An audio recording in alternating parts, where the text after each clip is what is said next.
In the west of Scotland, there's a bridge that looks like nothing special. Grey stone, Victorian arches, the kind of thing you drive past without a second glance.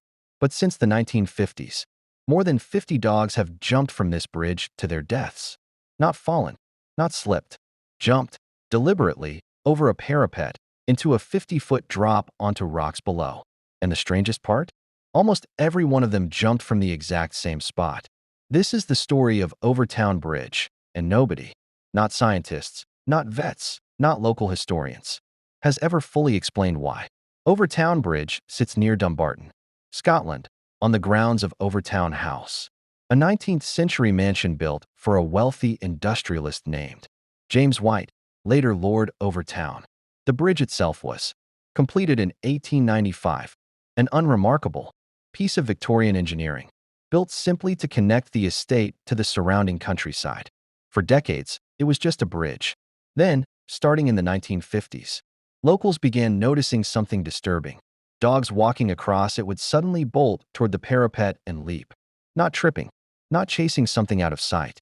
Witnesses described the dogs as calm one moment, then suddenly fixated, ears up, body tense, before sprinting the final few feet and jumping. What makes Overtoun different from an ordinary tragic accident is the consistency. Local reports, collected informally by residents and later studied by animal behaviorists, describe a near-identical pattern. The jumps cluster around the same 50-foot stretch of parapet, on the same side of the bridge. Most incidents happen on clear, dry days, not fog, not rain. And overwhelmingly, the dogs that jump are long-nosed breeds, collies, retrievers, Labradors, breeds with a heightened sense of smell. That last detail became the center of the leading scientific theory. In 2005, animal behaviorist David Sands investigated the site and proposed an explanation: mink. The area beneath the bridge is dense with mink and other small mammals, and their scent, mixed with that of squirrels, is strongest at exactly the spot where most dogs jump. Sands theorized that long-nosed dogs, drawn by an overwhelming smell, get so fixated they don't process the drop until it's too late. Essentially, not suicide, but a scent-driven accident, made worse because the parapet is low enough that a running dog's momentum carries it clean over the edge. It's the most scientifically grounded explanation, and it fits the pattern of breed and location almost perfectly, but it doesn't explain everything. Locals have their own explanation, one that predates Sands' research by decades. Overtoun House has long carried a reputation for tragedy. In 1994, a local man died by suicide on the estate grounds, having reportedly thrown his infant daughter from the same bridge beforehand, believing the child was possessed. The event cemented the bridge's reputation as a place where something was deeply wrong.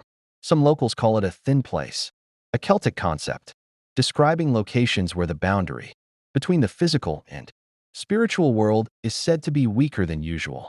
Others point to Lord Overtoun himself, a deeply religious but controversial figure, and speculate the land carries some kind of residual darkness.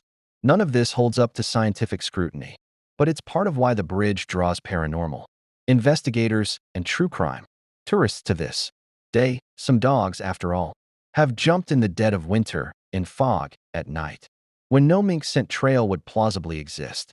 Since the mink theory gained traction, local dog wardens now warn visitors to keep pets on a lead while crossing, especially long-nosed breeds. Jump incidents have reportedly dropped since awareness spread, supporting the scent theory as at least part of the answer. But not every case fits. And for a bridge built to simply connect a house to a road, Overtoun has become one of Scotland's strangest unsolved mysteries, sitting somewhere between animal behavior science and something the locals still won't fully explain away. If a scent trail explains most of it, what explains the rest? Let me know what you think down in the comments. And if you want more real unsolved mysteries like this one, subscribe, because we post a new one every week.